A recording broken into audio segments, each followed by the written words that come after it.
Pues vamos a poner este tiempo en oración. Sí, Señor, te damos las gracias por la vida de David. Padre, te pedimos que tú lo unjas en este momento, que tus palabras, Señor, sean transmitiéndose a través de él para cada uno de nosotros y que no salgamos por esas puertas igual que entramos, sino atesorando tu palabra y el mensaje que tú traes para nosotros en nuestros corazones, Señor, y lo podamos poner en práctica. Gracias por la disposición de David y por su vida y su familia, Padre. En nombre de Jesús, amén.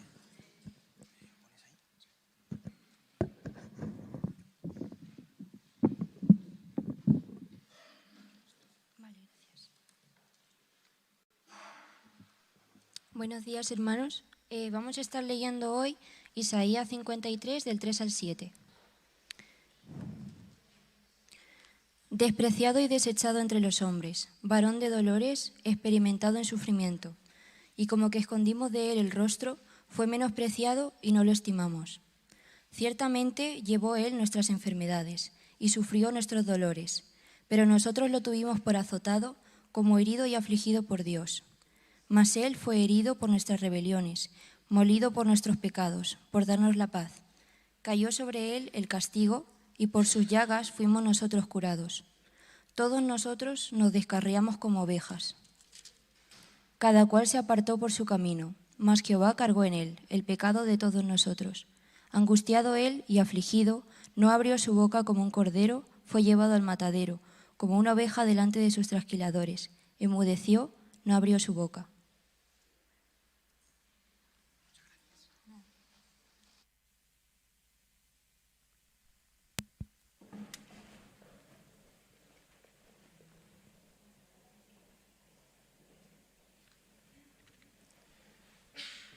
Buenos días, hermanos y amigos que nos visitáis. Bienvenidos, que el Señor os bendiga. Le he pedido a Camila si podía leer el pasaje de Isaías 53, creo que muchos lo sabemos hasta de memoria, pero un pasaje que resume lo que hace unos días, el domingo pasado creo que era domingo de resurrección, hace unos días se celebraba, se recordaba, ¿no? Y se conmemoraba, ¿no? Él fue traspasado por nuestras rebeliones, molido, atormentado por nuestras maldades, por nuestras iniquidades. Sobre él recayó el castigo, el precio de nuestra paz, y gracias a sus heridas fuimos sanados. Todos andábamos perdidos como ovejas, cada uno seguía su propio camino, pero el Señor hizo recaer y cargar sobre él la iniquidad, la maldad de todos nosotros. Hace ya unos cuantos años estábamos en Carni y yo, en Carni y mi mujer, por si no algunos lo conocen, de viaje por Granada. Hace muchos años, porque no teníamos hijos todavía. Miriam tiene 13 años, va a cumplir ya 14, o sea que hace ya unos cuantos años que estuvimos en Granada. Y recuerdo que estábamos visitando la Catedral de Granada, y estábamos por dentro viendo la catedral, y cerca de nosotros había un padre con su hijo también viendo la catedral. Y recuerdo, aquel niño le hizo una pregunta a su padre. Le preguntó: papá, ¿por qué lo mataron? ¿Qué razones había para ejecutarlo? Ya se alejaron de nosotros y no pude llegar a escuchar. Me creó curiosidad de saber lo que el padre le contestaría a aquel niño, ¿no?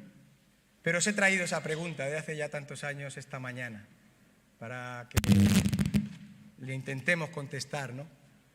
¿Por qué lo mataron? Pero os añado dos preguntas más. ¿Quién lo mató? Y me gustaría que pensarais, si tú y yo hubiéramos estado allí, si tú y yo hubiéramos vivido todo aquello que se vivió, ¿qué habrías hecho? ¿Cómo habrías actuado? Hay un juego de mesa, yo jugué también hace muchos años a ese juego. A lo mejor, creo que ya me voy haciendo mayor, ¿no?, cuando hablo de muchos años. A lo mejor algunos de los jóvenes lo conocen, o algunos que tengáis hijos conocéis el juego del Cluedo. El juego del Cluedo es un juego de mesa, de misterio y de asesinato, un juego de detectives, y el objetivo del juego es descubrir quién asesinó al Dr. Black, con qué arma lo hizo y en qué habitación dentro de esa mansión, en qué habitación ocurrió ese asesinato. Así que en esta mañana os propongo, si no habéis hecho nunca, jugar al Cluedo, ¿vale? e intentar descubrir quién fue el asesino, quién mató a Jesús. Ya sabemos con qué arma, ¿no? Con una cruz. Y también sabemos en qué lugar, en el Monte Calvario, Monte Gólgota o un lugar llamado de la Calavera. Así que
jamás haya vivido sobre la faz de la tierra.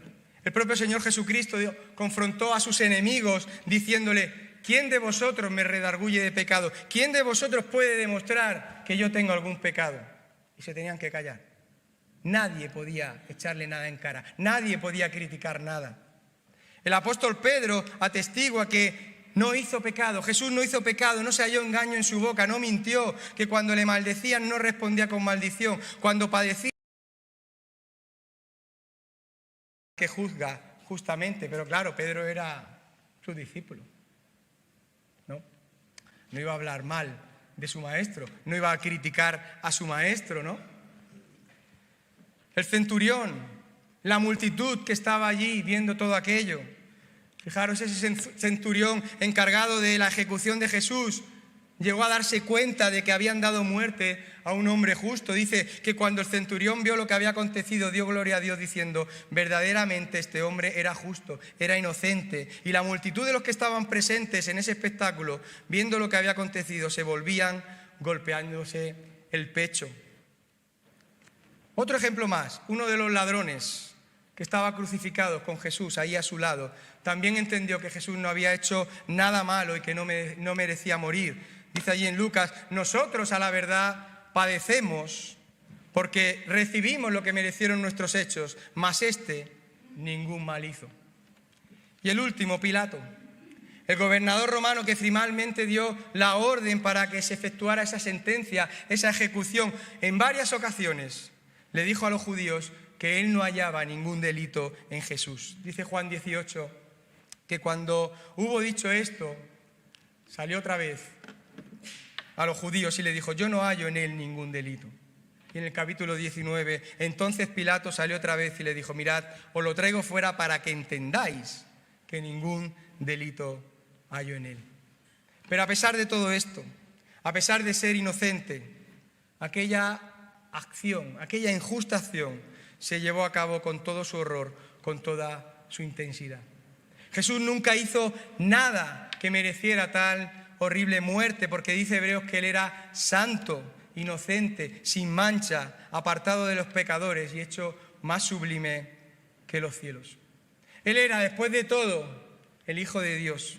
Y eso también lo reconoció el centurión. El centurión no solo reconoció que Jesús era justo, sino que cuando estaba allí frente a él y cuando vio que después de clamar había expirado así, dice: verdaderamente este hombre era Hijo de Dios.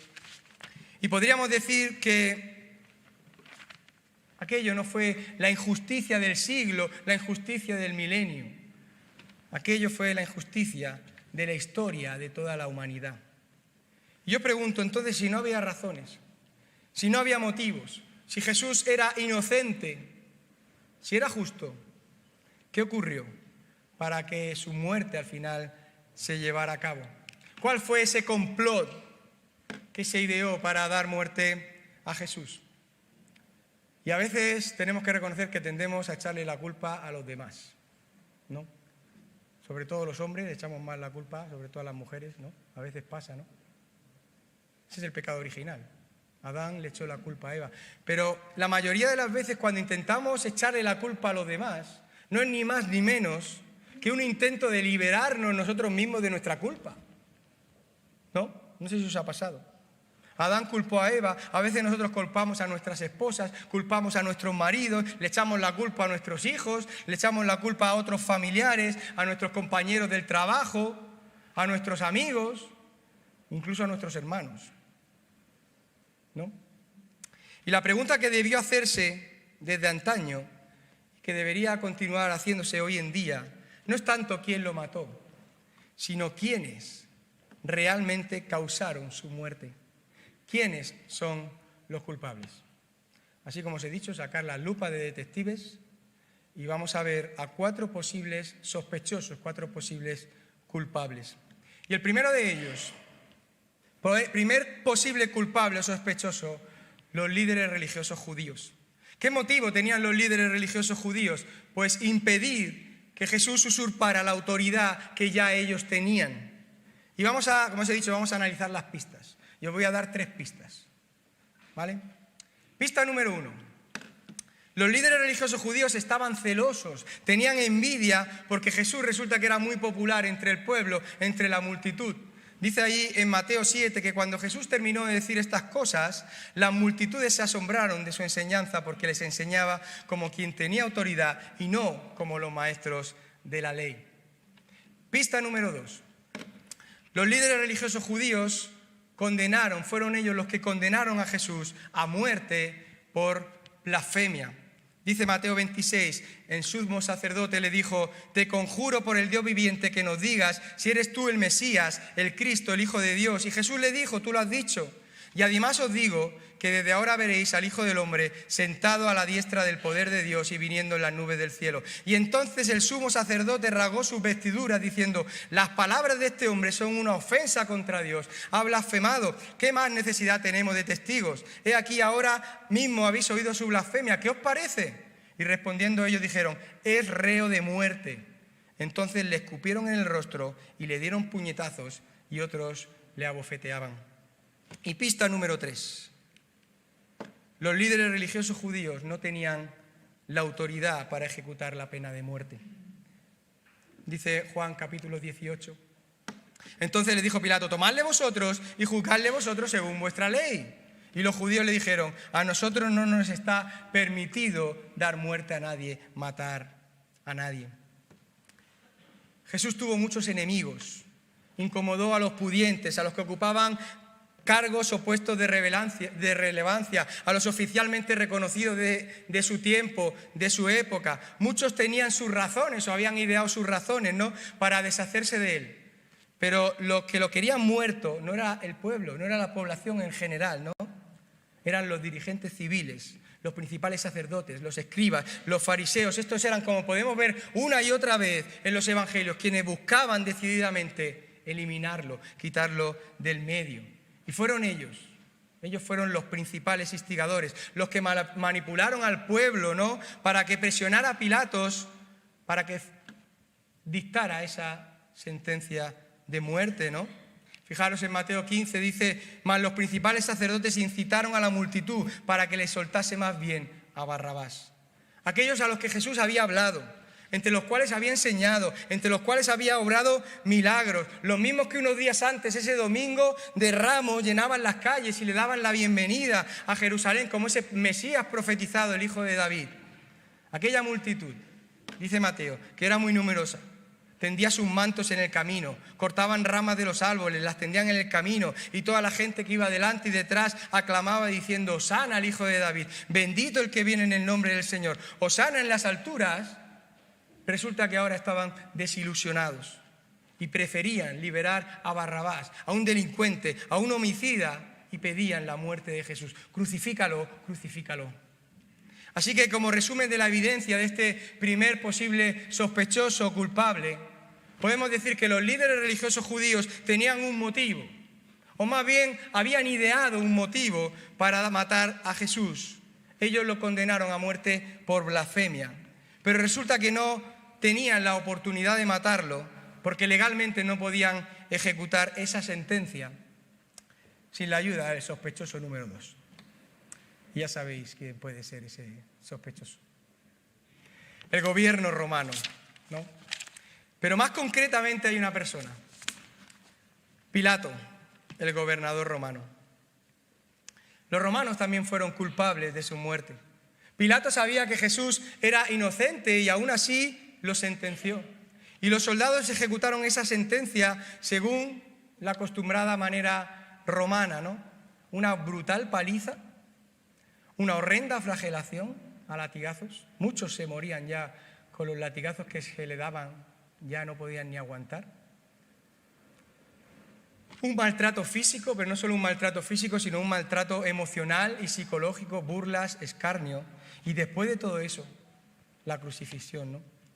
Fue un romano quien con un látigo le azotó. Fue un romano quien con un martillo puso sus clavos en sus manos y en sus pies. Fue un romano quien puso esa corona de espinas en su frente, en su cabeza. Fue una lanza romana la que le atravesó su costado. ¿Y qué motivo podía tener Pilato para matar a Jesús? Pues protegerse de los cargos de traición y evitar una revuelta en medio de los judíos. 2 pistas os doy. Pista número 1. Resulta que Jesús dijo ser rey y por lo tanto fue considerado una amenaza para el imperio romano. Dice allí en Juan capítulo 18 que Pilato volvió a entrar al palacio y llamó a Jesús y le dijo: ¿eres tú el rey de los judíos? Y Jesús le respondió: ¿dices tú esto por ti mismo o te lo han dicho otros de mí? Y Pilato le respondió: ¿soy yo acaso judío? Tu nación y los principales sacerdotes te han entregado a mí. ¿Qué has hecho? Respondió Jesús: mi reino no es de este mundo. Si mi reino fuera de este mundo, mis servidores pelearían para que yo no fuera entregado a los judíos, pero mi reino no es de aquí. Y le dijo entonces Pilato: luego, ¿eres tú rey? Y respondió Jesús: tú dices que yo soy rey. Yo para esto he nacido, para esto he venido al mundo, para dar testimonio de la verdad. Todo aquel que es de la verdad oye mi voz. Y pista número 2. Los líderes religiosos judíos amenazaron con acusar a Pilato de traición si dejaba libre a Jesús. Dice Juan 19. Desde entonces procuraba Pilato soltarle, pero los judíos daban voces diciendo: si a este sueltas, no eres amigo del César, porque todo el que se hace rey, a César se opone. Así que como resumen de la evidencia, como romano, a Pilato no le importaban las leyes de los religiosos judíos. Por lo tanto, no estaba interesado en ejecutar, en juzgar a Jesús por ese cargo de blasfemia, ¿no? Así que resulta que los líderes judíos idearon o usaron otra estrategia, una estrategia diferente. Intentaron persuadir a Pilato de que Jesús, al decir que era rey, ¿no?, al proclamarse un rey, era una amenaza al imperio romano y por lo tanto era culpable de traición. Así que, para evitar ser acusado de traición, Pilato ordenó que Jesús fuera crucificado. Así que la evidencia nos muestra que Pilato tenía un motivo y también tenía la oportunidad de sentenciarlo. Él sí podía sentenciarlo a muerte, ¿no? Pero fue forzado para decidir esa sentencia final. Así que yo pregunto, ¿significa esto que como Pilato fue el que dio la orden, la ejecución, puede ser culpable, es el único responsable de la muerte de Jesús? No. Entonces, ¿quién tiene la culpa? Y fijaros, los intentos por achacar la culpa de la muerte de Jesús a alguien ha conducido a horribles actos de depravación. Y por lo general, a quien más se ha culpado es al pueblo judío. La implicación del pueblo judío en la muerte de Cristo ha sido la causa de una impía persecución contra los judíos por siglos. Asesinos de Cristo era la frase, el epíteto que se les lanzaba, y para muchos judíos esas fueron las últimas palabras que escucharon antes de ser brutalmente asesinados. Conocéis que durante la Segunda Guerra Mundial los nazis se valieron de esta idea para justificar el genocidio de 6 millones de judíos o más. Unos nazis, ¿no?, carentes del verdadero respeto por las enseñanzas del Señor Jesucristo. Hitler y sus seguidores declararon que todos los judíos eran individual y colectivamente los responsables del homicidio del Hijo de Dios. Y con esa venenosa doctrina se hizo creer a los seguidores del caudillo alemán que los judíos tenían que ser exterminados porque habían asesinado, porque habían matado al Salvador de la humanidad. Así se gestó el genocidio de los judíos.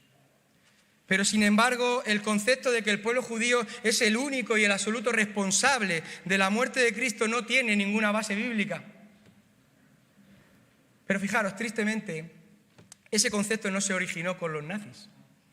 Por casi 2000 años, la cristiandad tradicional adoptó esa misma idea, acompañada muchas veces con mortíferas persecuciones y con brutalidades. Fijaros, pocas semanas después de la muerte de Jesús, el apóstol Pedro dijo claramente quiénes eran los responsables. Dice allí en Hechos, porque verdaderamente se unieron en esta ciudad contra tu santo Hijo Jesús, a quien ungiste, Herodes, Poncio Pilato con los gentiles y el pueblo de Israel. Herodes, que representaba a los judíos, Poncio Pilato, que representaba a los romanos, el pueblo de Israel y los gentiles, los extranjeros, el resto. Así que parece que muy pocos quedaron excluidos, ¿no? Y es muy fácil echar la culpa de la muerte del Señor Jesús a los demás, a un pequeño grupo de personas, a esos líderes religiosos judíos, a esos hipócritas que parecen los más implicados, ¿no? Que querían por todos los medios retener sus cargos, ¿no? Sus puestos. También es fácil echar la culpa a todo un grupo étnico, el pueblo de Israel, los judíos. Y también es cierto que podemos incluir al imperante gobierno romano, ¿no? Pero el asunto no es así de sencillo. ¿Sabéis por qué? Porque si Jesús hubiera venido a cualquier otra cultura o cualquier otra sociedad, que no hubiera sido el imperio romano, o que no hubiese sido el pueblo de Israel o el pueblo judío, y que hubiera puesto al descubierto sus faltas, sus hipocresías, ¿lo hubieran aceptado? Si Jesús hubiera venido a cualquier sociedad o a cualquier cultura y que le hubiera mostrado que se habían apartado de la verdad, de los ideales divinos, que viven en maldad, que viven en pecado, ¿a quién le gusta que le digan que estás haciendo algo mal? Nos odia que nos saquen nuestras faltas y que nos digan que lo estamos haciendo mal, ¿no? Si Jesús hubiera hecho eso, lo hubieran matado. Imaginaros que el Señor Jesús viniera hoy, aquí, a este siglo XXI, a esta sociedad, ¿no?, en la que vivimos, ¿no?, y que condenara todo este maldad y todo este pecado que la sociedad acepta como algo normal y como algo natural, y que incluso lo legaliza con sus leyes. Ya sabéis de qué leyes estoy hablando, que están legalizadas. ¿Qué harían con una persona así, que condenara lo que el propio gobierno está legalizando como maldad, como pecado? Pues le harían lo mismo. Por lo tanto, no hay diferencia de que el Señor Jesucristo hubiera venido en aquella época que si hubiera venido en esta, ¿no? Y esa es la horrible verdad que la humanidad y que la sociedad quiere evitar. Yo no fui culpable de su muerte, fueron los judíos, fueron otros. Yo no lo maté, yo no hice nada, yo no estuve allí. ¿Cómo puedes decir que yo lo maté si yo no estuve allí? Si yo hubiera estado allí, si tú hubieras estado allí, si hubieras vivido aquello, ¿qué hubieras hecho? Plantearlo, pensarlo. ¿Qué habrías hecho? ¿Cómo habrías actuado si tú hubieras estado allí? ¿Lo hubieras permitido? ¿Lo hubieras seguido hasta el final? Pero fijaros, los primeros discípulos de Jesús nos dicen que ningún ser humano es inocente de este crimen. Dice Romanos capítulo 3 que no hay justo ni aun uno. No hay quien entienda, no hay quien busque a Dios. Lo que pasa es que lo leemos así y parece que lo vemos. No hay justo. Los demás son los injustos, yo no. Pero lo he hecho en otras predicaciones y yo le he dicho, hazlo personal. Léelo como si fueras tú. Tú no eres justo. Tú no entiendes. Yo no entiendo, yo no busco a Dios. Yo soy el que me he desviado, yo soy el que me he ido por el mal camino, yo soy el que me he hecho un inútil, el que me he pervertido. Yo no hago lo bueno, no hay quien haga lo bueno, no hay ni siquiera uno. Sepulcro abierto en mi garganta, con mi lengua engaño. Veneno de áspides hay debajo de mis labios, no de sus labios, de mis labios.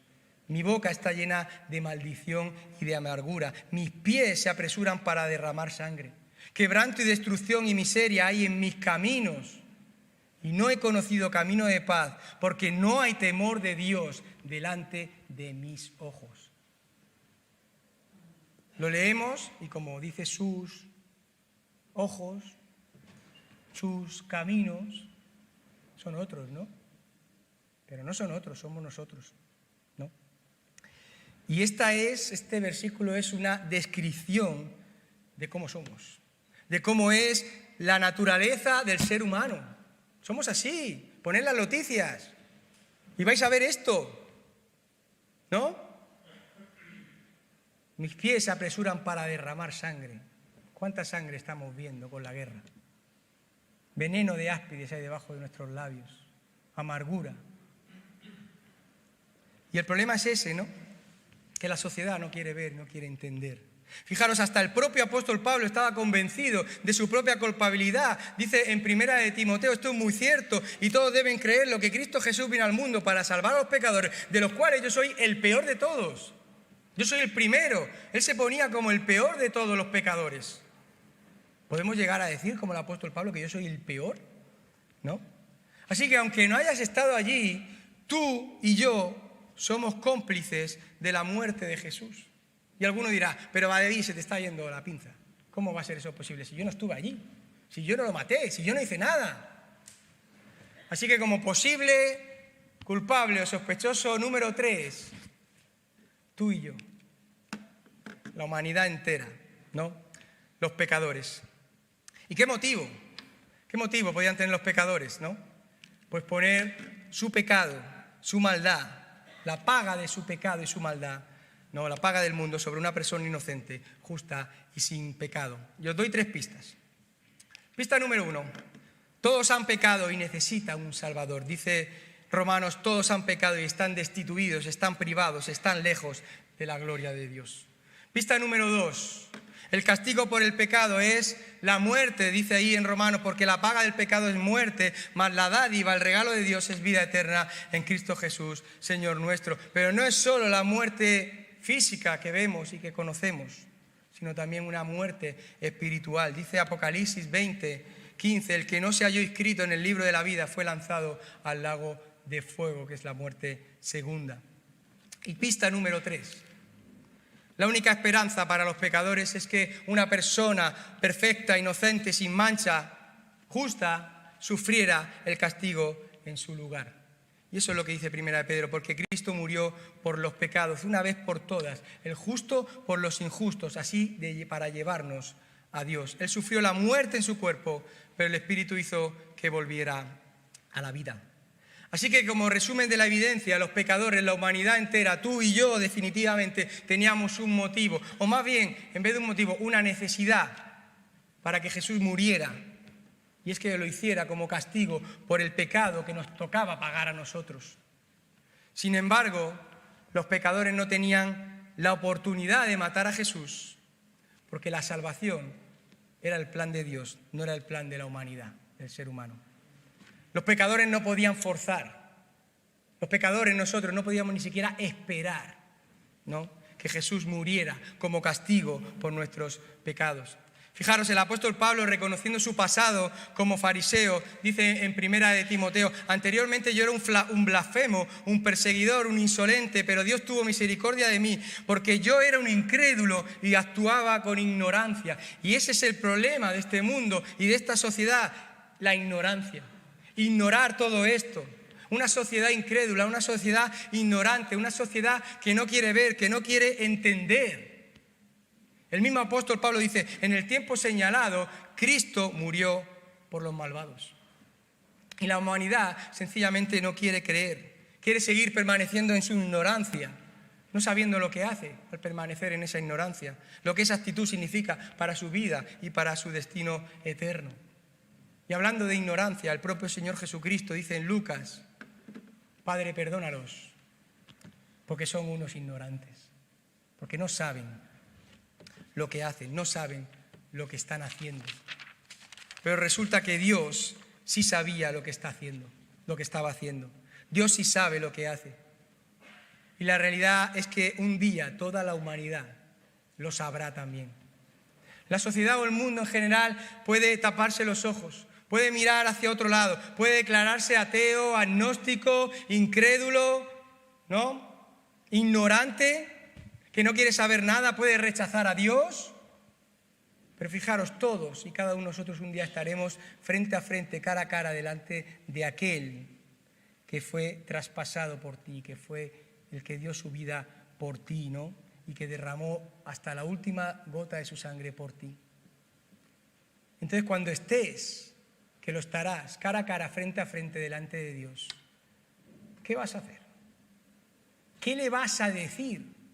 ¿Cómo te vas a justificar? ¿Vas a seguir mirando hacia otro lado? ¿Vas a taparte los ojos? ¿Vas a agachar la cabeza? ¿O vas a meter la cabeza bajo tierra? ¿Vas a seguir defendiendo tu ateísmo, tu agnosticismo, tu incredulidad? ¿Vas a seguir diciendo que la Biblia es una invención de los hombres? ¿Vas a seguir defendiendo que eras un ignorante, ¿no? Que no sabías lo que hacías? ¿Vas a intentar justificarte delante de Dios? ¿Vas a decirle a Dios que no podías creer en un Dios que permitía el sufrimiento y la maldad en el mundo? ¿Vas a decirle a Dios que no podías creer en Él porque permitió la muerte de tu padre, la muerte de tu madre, la muerte de tu hijo y no hizo nada? ¿Le vas a decir eso a Dios? ¿No hizo nada por salvar a tu padre, a tu madre, a tu hijo y por eso no crees? Jesús vino al mundo sabiendo que iba a ser asesinado. Dice en Juan 12, mas para esto he llegado a esta hora. Y Dios mismo inspiró a los antiguos profetas, no solo para que predijeran su muerte, sino también para que la relataran de una manera muy descriptiva, con detalles que se cumplieron punto por punto, coma por coma, ¿no? Fijaros, el propio sistema de sacrificios que vemos en el Antiguo Testamento, ¿no? Ese sistema ordenado a Israel simbolizaba esa perfecta ofrenda que habría de venir. El mismo Señor Jesucristo en varias ocasiones le dijo a los discípulos que tenía que sufrir y que iba a morir. Pero los discípulos no podían creerlo, no se lo podían ni imaginar, no lo podían ni aceptar. Los propios discípulos que estaban con él, les resultaba más grato, más fácil creer que él iba a establecer su reino y que ya se iban a acabar sus problemas, sus dificultades, sus temores. El apóstol Pablo habla en 1 Corintios de la sabiduría oculta. Dice, la cual Dios predestinó, designó antes de los siglos para nuestra gloria, la que ninguno de los príncipes y gobernantes de este siglo conoció. Porque si la hubieran conocido, si lo hubieran entendido, dice, nunca habrían crucificado al Señor de la gloria. Y ese fue el plan y el propósito de Dios desde el principio. Y en Hechos 3, el apóstol Pedro le dijo a los israelitas, al pueblo de Israel, el Dios de Abraham, de Isaac, de Jacob, el Dios de nuestros padres, ha glorificado a su Hijo Jesús, a quien vosotros entregasteis y negasteis delante de Pilatos, cuando éste había resuelto ponerle en libertad. Mas vosotros negasteis al santo, al justo, pedisteis que se os diese un homicida, matasteis al autor de la vida, a quien Dios ha resucitado de los muertos, de los cuales nosotros somos testigos. Mas ahora, hermanos, sé, como otra vez, por ignorancia, lo habéis hecho como también vuestros gobernantes. Y agrega en el versículo 18, pero Dios ha cumplido así lo que antes había anunciado por boca de todos sus profetas, que su Cristo habría de padecer. Así que no queda otro camino, no queda otra solución, no queda otra oportunidad. Arrepentíos y convertíos para que sean borrados vuestros pecados, para que vengan de la presencia del Señor tiempos de refrigerio. Así que no permanezcamos en ignorancia. Dios no quiere que sigamos siendo ignorantes e incrédulos. Y podemos decir, sí, los dirigentes judíos iniciaron aquella ejecución, los romanos la llevaron a cabo, pero debido a que tú y yo, a que todos hemos pecado, Jesús tuvo que morir por cada uno de nosotros. Y creo que no es difícil entender esto, aunque la palabra de la cruz es locura para los que se pierden. Pero no es difícil entender esto, y Dios quiere que lo entendamos. Si tú y yo no hubiéramos pecado, Jesús no habría tenido que morir. Si Adán y Eva no hubieran pecado, Jesús no habría tenido que morir. Si nosotros no fuésemos tan despiadados, su sufrimiento no habría tenido que ser tan horroroso. Recuerdo cuando se proyectó la película de la Pasión de Cristo en los cines y iban haciendo preguntas y encuestas, lo que sea en la tele, y la gente salía diciendo, muchísima sangre, demasiada sangre. No fue mucha, fue la que tenía que ser. Fue toda. Pero la gente salía escandalizada porque era mucha sangre, pero fue toda la sangre. Porque cuando fue atravesado con esa lanza ya salió agua y sangre. No salió sangre porque ya no le quedaba más sangre que echar su cuerpo, ¿no? Cada latigazo, cada golpe, cada herida era causado por el pecado, por la maldad que cada uno de nosotros íbamos a cometer a lo largo de toda nuestra vida. Así que ninguno está exento de este crimen, aunque no hayamos estado allí. Y eso es lo que la palabra de Dios trata de decirnos, que tú y yo somos cómplices, somos causantes, somos culpables del padecimiento, del sufrimiento y de la muerte de Cristo. Y ahora, cuando leemos acerca de cómo aquellas personas, como el pueblo, los romanos, actuaron, ¿no? Se comportaron con Jesús, esa maldad, ese odio hacia Cristo, ese sufrimiento que le hicieron, ¿no? Tal vez decimos, yo no soy tan malo. Yo me considero buena persona, ¿no? Si yo hubiera estado allí, yo aquello no lo hubiera hecho. Si yo hubiera estado allí, yo no lo hubiera tratado así.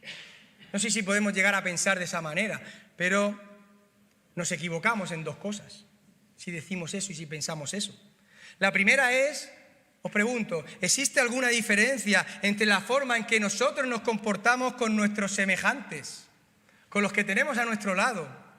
Tantas veces que manifestamos celos, envidias, mentiras, codicia, contienda, disgustos, ira, disensiones, pleitos, incluso odio hacia otras personas que nos rodean.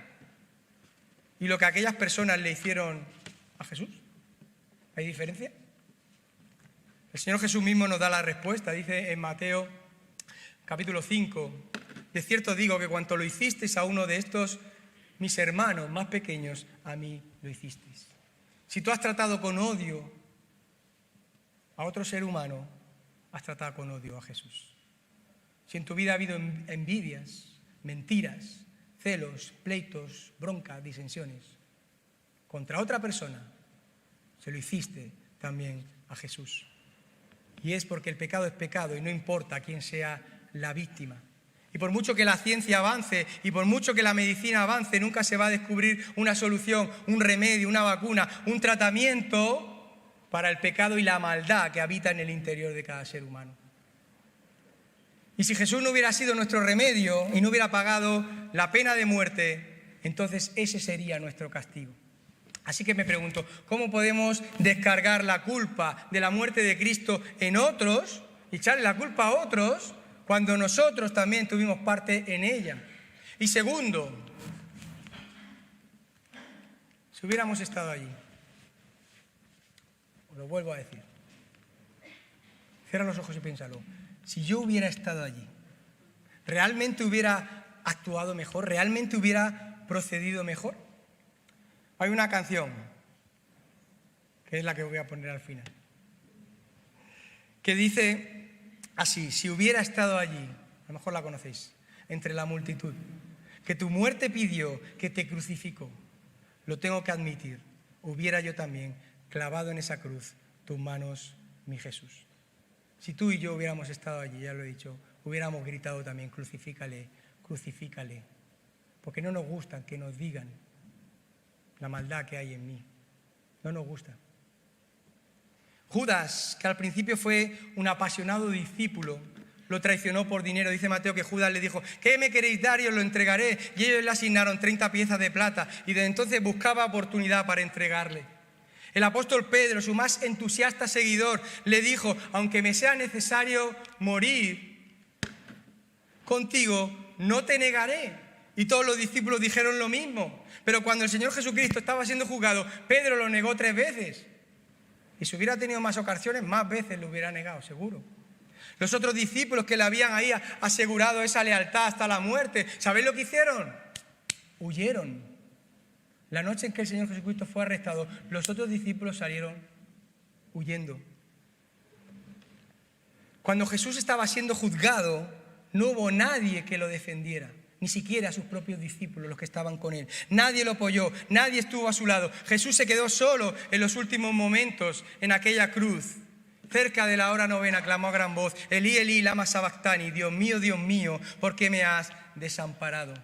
Hasta Dios Padre, el mismo Dios Padre, volvió sus espaldas a Dios Hijo. Lo que pasa es que el Hijo no dejó en ningún momento de ser Dios, sino que fue separado en términos de comunión íntima con el Padre. ¿Por qué? Porque Él se había hecho pecado, porque Él se había cargado en aquella cruz con todas nuestras culpas, con toda nuestra maldad, con todos nuestros pecados. Así que yo vuelvo a preguntar, ¿quiénes realmente causaron la muerte de Cristo? ¿Quiénes son los culpables? ¿Quiénes lo mataron? ¿Qué hubieras hecho si tú y yo hubiéramos estado allí? ¿Cuál es nuestra responsabilidad, nuestra culpabilidad? ¿Y qué papel juega la voluntad de Dios en todo esto?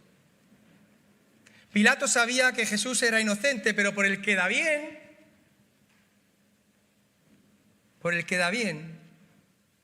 a un tremendo costo accedió para que un hombre inocente fuera condenado a tan horrible muerte. Los dirigentes religiosos judíos de aquel tiempo sencillamente no podían permitir que alguien viniera a complicarles la vida.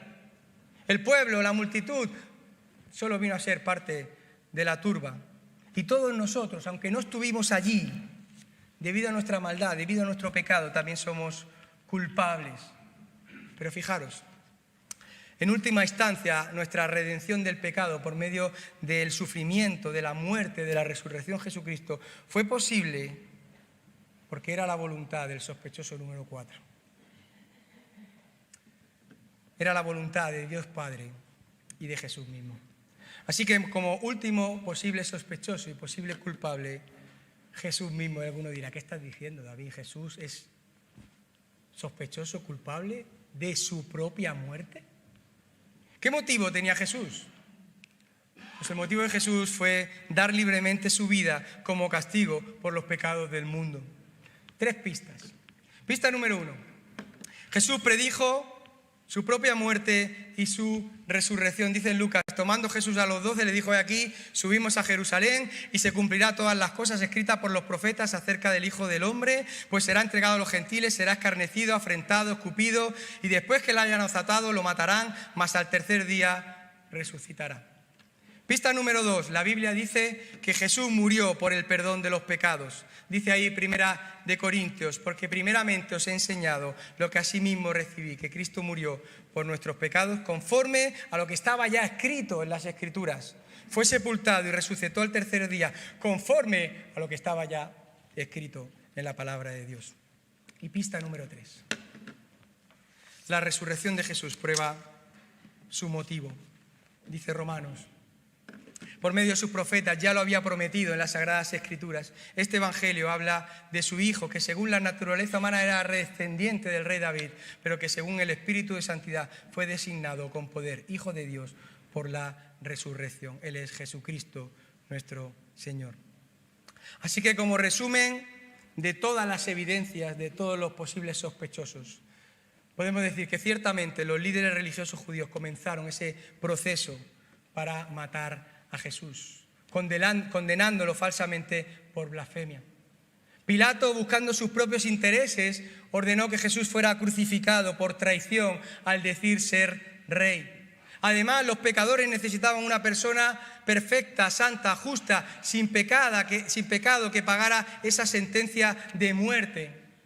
Pero fue el amor y la propia voluntad de Dios Padre y de Jesús mismo de dar su vida como castigo por los pecados de todos nosotros, de la humanidad, del mundo entero, lo que le llevó a su muerte y a su resurrección. Pero a pesar de todo esto, no podemos obviar que el haber matado a Jesús fue un pecado, aun cuando estaba predestinado y permitido por la misma voluntad de Dios. Así que ten presente que Dios dio a su único Hijo, que tanto te amó que dio a su único Hijo, para que no te pierdas, para que tengas una vida eterna. Si siguierais leyendo el capítulo entero de Isaías 53, que hemos leído al principio, en el versículo 10 leemos que dice que Dios quiso destrozarlo con padecimientos. ¿Qué padre quiere esto para sus hijos? Destrozar a tu hijo con padecimientos. Él pudo haber parado eso en cualquier momento. Si eres hijo de Dios, desciende de la cruz, pero no lo hizo. No lo hizo.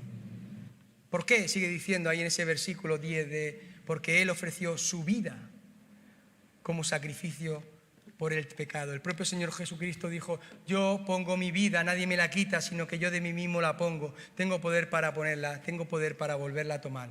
Este mandamiento recibí de mi Padre. Con esto Él dio a conocer que nadie hubiera podido causar su muerte sin que existiera su consentimiento y el consentimiento del Padre, y que ambos coordinaran todos los acontecimientos, todas las cosas necesarias para que se produjera ese sacrificio expiatorio. Podemos decir, qué casualidad, ¿no?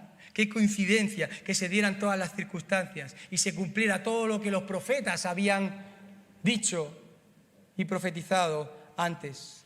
Y como os he dicho, ese fue el plan de Dios desde el principio. El objetivo de Dios Padre, darle la gloria al Hijo, reunir en Él todas las cosas, darle alabanza y que cada uno de nosotros podamos reconocer su majestad. ¿Cómo? A través de su obra en la cruz, de su muerte y de su resurrección. Así que, ¿quiénes realmente causaron la muerte de Cristo? ¿Quiénes son los culpables? ¿Quiénes son los que lo mataron? ¿Cómo habrías tú y yo actuado si hubiéramos estado allí? Caso resuelto, ¿no? ¿Qué pensáis? ¿Caso resuelto? Queda un misterio. Queda un misterio. Cuando yo era un niño pequeño, recuerdo un día en un culto, me vio el pastor, mi padre, que estaba llorando. Y me preguntaron: David, ¿por qué lloras? Y dije: me da mucha pena que lo mataran. Además, me acuerdo que las palabras lo dije así: me da mucha pena que lo mataran. Está muy bien la frase para un niño, pero en el fondo le estaba echando todavía las culpas a los demás. Me da mucha pena que lo mataran. Y cuando crecí, pude cambiar esa frase y decir: me da mucha pena que yo lo matara. Me da mucha pena que yo lo matara. Así que queda ese misterio, queda un misterio. El misterio de si tú, como cómplice, como participante, como asesino, como causante de la muerte de Cristo, también eres capaz de reconocer tu culpa y te arrepientes por todo lo que has hecho por causa de tu maldad, por causa de tu pecado en tu vida, y te acercas a Dios y clamas a Dios por su perdón, por su salvación y por su ayuda para cambiar tu vida, y decides creer de verdad que Jesús murió y que resucitó por ti, teniendo en cuenta todo lo que esta decisión implica en tu vida y en tu existencia. Dice Romanos que si confesares con tu boca que Jesús es el Señor y creyeres en tu corazón que Dios le levantó de los muertos, serás salvo, porque con el corazón se cree para justicia, pero con la boca se confiesa para salvación. Ahora yo os pregunto, ¿quieres hacer tuyo ese versículo? No sé si hay alguien aquí hoy, o alguien que nos pueda ver, porque se está grabando la predicación otro día, que confiesa con su boca hoy. Alguien que quiera hoy confesar con su boca, dice Romanos, para salvación. ¿Hay alguien aquí esta mañana que quiera confesar con su boca? Yo fui culpable, yo lo maté. Y cree en su corazón para justicia, que a pesar de ser culpable, el Señor murió y resucitó por cada uno de nosotros para nuestra justificación, para nuestra salvación. Si lo haces, serás salvo, habrá gozo en el cielo, habrá gozo aquí también. Pero si no lo haces, no sabemos lo que va a ocurrir dentro de media hora, dentro de una hora, no sabemos si vamos a seguir estando aquí. Ahora es el momento de hacerlo. Ahora es el momento, como dice Romanos, de con mi boca confesarlo y con mi corazón creerlo. Pero si no lo hago, si no lo haces, dice Romanos, escrito está, vivo yo, dice el Señor, que ante mí se doblará toda rodilla y toda lengua confesará a Dios, de manera que cada uno de nosotros dará a Dios cuenta de sí. Os lo he dicho antes, un día estarás frente a frente, cara a cara, delante de Él. Todos vamos a ser juzgados, todos vamos a estar en el tribunal de Cristo, ¿no? Todos vamos a dar cuenta de nuestra vida, de nuestras obras. Así que de ti depende doblar tus rodillas, confesar, arrepentirte de tu pecado, de tu maldad, hoy, ahora, darle la gloria a Dios en tu vida para salvación. Si no lo haces ahora, lo harás después. te lo aseguro que lo harás después, delante de Él. El problema es que ya, tristemente, será demasiado tarde, porque ya nada ni nadie te podrá liberar de esa condenación eterna. Así que nuestra vida pueda ser una ofrenda de gratitud, de alabanza por esa gran misericordia, por ese gran amor que el Señor nos dio y nos demostró. Y podamos reconocer su majestad y su señorío en nuestras vidas. Porque cuando entiendes lo que pasó en aquella cruz, cuando lo entiendes, tu vida cambia. Y eso es lo que nos ha pasado a muchos de nosotros. Cuando entendemos la cruz, nuestra vida cambia. La Confesión de Fe de Westminster dice: la vida consiste en conocer y servir al único Dios vivo y verdadero, pues el único objetivo que tiene valor en esta vida es poder glorificar a Dios y poder gozar de Él por siempre, por toda una eternidad. Así que termino con la doxología de Judas: aquel que es poderoso para guardaros sin caída y para presentaros sin mancha, salvos, justos, delante de su gloria, con gran alegría, al único y sabio Dios, nuestro Salvador, sea gloria y majestad, imperio y potencia, ahora y por todos los siglos. Amén. Pues le pido a Dios para que podamos entender lo que pasó en la cruz. Que el Señor abra nuestra mente, nuestros ojos y nuestro corazón. Aunque la palabra de la cruz sea locura a los que se pierden, si llegamos a entender lo que es la cruz. Para los que se salvan, para nosotros, poder de Dios, para su gloria y para su honra. Que el Señor os bendiga. Os dejo con la canción que se titula allí: si hubiera estado allí.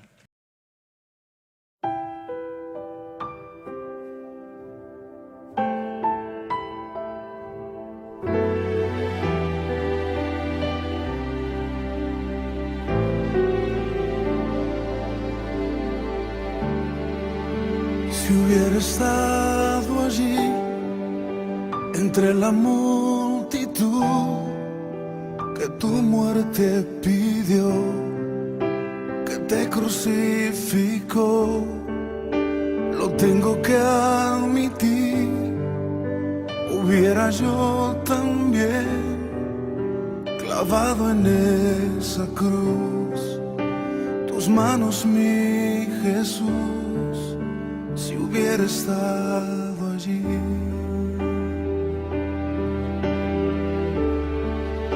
pensándolo más bien, también yo estaba allí. Yo fui el que te escupió y tu costado hirió. Pensándolo más bien, yo fui el que coronó espinas y dolor tu frente, buen Señor, también yo estaba allí.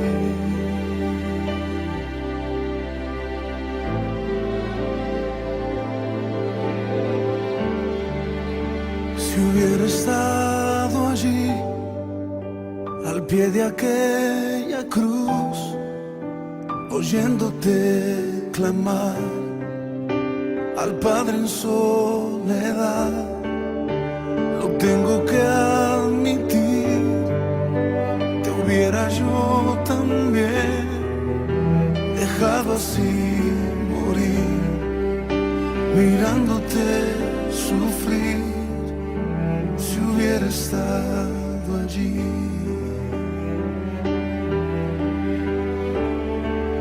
Pensándolo más bien, también yo estaba allí. Yo fui el que te escupió y tu costado hirió. Pensándolo más bien, yo fui el que coronó de espinas y dolor tu frente, buen Señor. Pensándolo más bien, también yo estaba allí. Yo fui el que te golpeó y de ti se burló. Pensándolo más bien, yo fui el que te azotó. Yo fui el que laceró tu espalda, mi Señor. También yo estaba allí.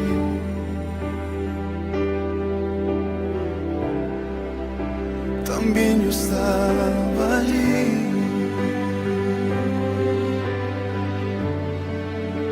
También yo estaba allí.